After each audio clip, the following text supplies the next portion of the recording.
नमस्कार, मी प्राजक्ता. पुन्हा एकदा तुमचं सगळ्यांचं आपल्या यूट्यूब चॅनलमध्ये मनापासून स्वागत करते.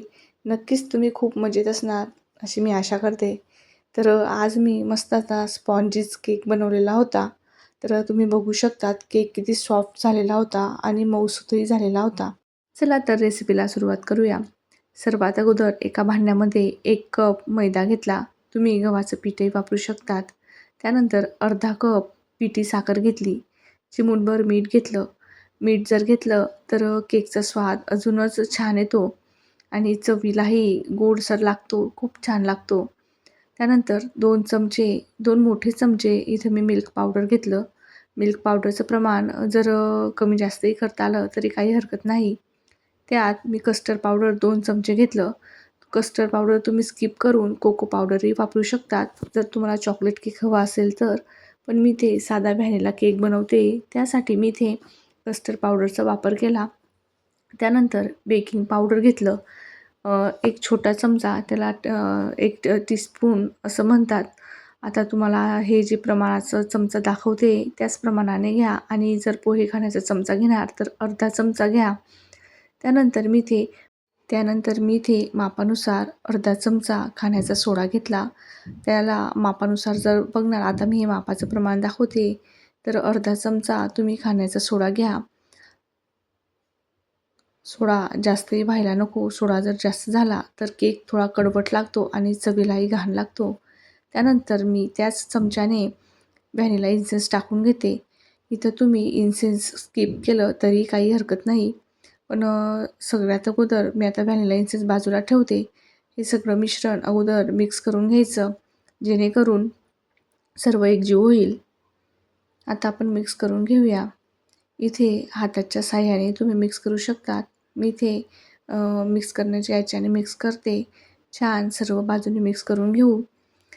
त्या अगोदर तुम्ही जर आपल्या चॅनलवर नवीन असणार तर प्लीज चॅनलला लाईक, शेअर, कमेंट्स करायला विसरू नका आणि हा व्हिडिओ तुमच्या मित्रमैत्रिणींसोबतही शेअर करा, जेणेकरून आपल्या चॅनलचे व्हिडिओ त्यांच्यापर्यंतही पोहोचतील. आजचा जो केक आपण बनवणार आहोत तो अगदी सोप्या पद्धतीने ओव्हन वगैरे काहीच न वापरता छान असा आपण हा व्हिडिओ तयार करणार आहोत. त्यात व्हॅनिला इसेन्स टाकून घ्यायचं. आता आपण भांड्याला तेल लावून घेऊ. तेलच्या ऐवजी तुम्ही तूपही लावू शकतात. आता मी इथे केक टिन घेतलेला आहे. त्याऐवजी स्टीलचं पातेलं किंवा जर्मलचं भांडं असतं तेही घेतलं तरी काही हरकत नाही. तुमच्याकडं जर हे नसेल तर चप्पट डबा असतो तो घेतला तरी चालेल. आता इथं छान सर्व बाजूने मी तेल लावून घेतलं. त्यात खाण्याचं पीठ टाकलं. तुम्ही मैदाही टाकू शकता आणि सगळ्या बाजूने त्याला छान असं पीठने कोटिंग करून घ्यायचं. त्यामुळे केक जास्त चिपकणार नाही आणि इझिली लवकर बाहेर निघतो. तुम्ही याच पद्धतीने करतात का? आम्हाला कमेंट्समध्ये नक्की सांगा. त्यानंतर राहिलेलं जे थोडंसं पीठ होतं मी त्यात टाकून घेतलं. 1/4 कप इथं तेल ॲड केलं, ते साईडला ठेवलं. अगोदर कुकरमध्ये मीठ टाकलं खाली. तुम्ही तव्यावरही मीठ टाकू शकतात, पण कुकरमध्ये टाकल्यामुळे चारही बाजूनी त्याला वाफ बसते आणि केक लवकर होतो. लवकर बेक व्हायला सुरुवात होते आणि आपला केक जळतही नाही. त्यानंतर मी इथे 1/4 कप अगोदर तेल टाकलेलं होतं. तेलाच्या ऐवजी तुपाचाही वापर करू शकतात. त्यानंतर 1 कप मी इथे मोठा 1 कप नॉर्मल टेम्परेचरचं दूध घेतलं. लागेल तसं त्यात दूध घालायचं आणि सर्व मिक्स करायचं. आता इथे संपूर्ण दूध लागेल असं काहीच नाही. जर आवश्यक वाटलं तर संपूर्ण दूध टाकायचं, नाहीतर थोडं-थोडं करून ॲड करत जायचं. त्यामुळे आपल्याला जेवढं घट्ट मिश्रण पाहिजे आहे किंवा पातळ पाहिजे आहे त्याचं प्रमाण अंदाज आपल्याला येईल. तर इथे मी सर्व मिश्रण छान असं रवीने घोटून घेते. एकही गुठळी राहायला नको. या पद्धतीने आपण सर्व छान असं मिक्स करून घेऊया. आता मी ते मिक्स करते. तुम्हाला जर गव्हाच्या पिठाचा, गुळाचा केकचा व्हिडिओ जर बघायचा असेल तर कमेंट्स करा. मी नक्कीच तुमच्यासोबत तो व्हिडिओही नक्की शेअर करेल.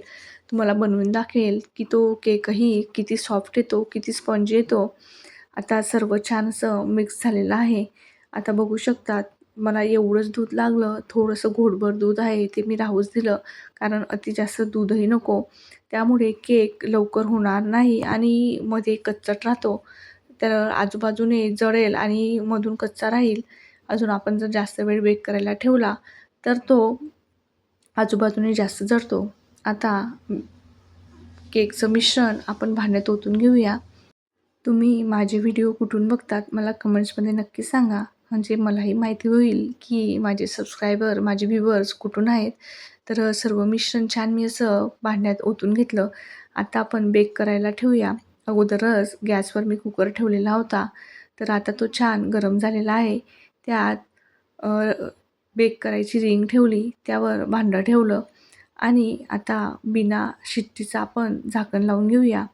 झाकण लावल्यानंतर अगोदर 5 मिनटं फुल गॅसवर आपल्याला केक बेक करायचा आहे. त्यानंतर मंद आचेवर बेक करायचा आहे. अर्धा तास इथे मला बेक करायला लागला. आता बघू शकतात किती छान असा टम्म हा केक फुगलेला आहे. एकदम सुंदर कलरही खूप छान आलेला आहे. तर गरम असतानाच कापायचा असेल तर अगोदर सुरी गरम करायची आणि मग केक कापायचा. त्यामुळे केकचा रवा अजिबात होणार नाही. बघू शकतात केकमधून किती वाफा निघत आहेत. तर तुम्ही केक कशा पद्धतीने बनवतात मला कमेंट्समध्ये नक्की सांगा. केक खूप छान स्पॉन्जी टेस्टी झालेला होता. असेच नवनवीन व्हिडिओ बघण्यासाठी आपल्या चॅनलवर सबस्क्राईब करा. तुम्ही जर चॅनलला सबस्क्राईब केलं नसेल तर प्लीज चॅनलला लाईक, शेअर, कमेंट, सबस्क्राईब करायला विसरू नका. आणि बघू शकतात केक खूप छान असा स्पॉन्जी, जितका दाबला तितका तो पुन्हा त्याच्या आकाराला येत होता. तो अजून गरम आहे म्हणून तो थोडा चिपकत असेल, पण नंतर तुम्हाला दाखवते. खूप छान असा टेस्टी हा केक झालेला होता. एक वेळेस घरी नक्की करून बघा. योग्य प्रमाणात जर केक केला तर तो अतिशय छान होतो. चला तर पुन्हा भेटूया अशाच नवीन व्हिडिओसोबत. Bye bye.